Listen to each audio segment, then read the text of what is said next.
غریب انسان مدد دا یتیمو کفالت تل کوي پمینا مینا دا احساس خیر بنسات تل کوي پمینا مینا. بسم الله الرحمن الرحیم.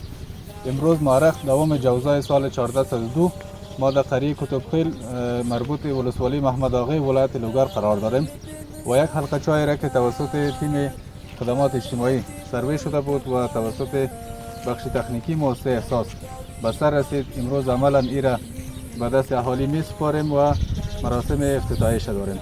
ان شاء الله در سایر نواحی و دیگر محلاتی که ضرورت به آب آشامیدنی باشه، مؤسسه احساس متعهد به این است که آب آشامیدنی صحی را به هموطنان خود تهیه کنه و در طبیعتا آب صحی آشامیدنی در کم کردن امراض و سایر آفات رول بسیار مهم و اساسی دارد.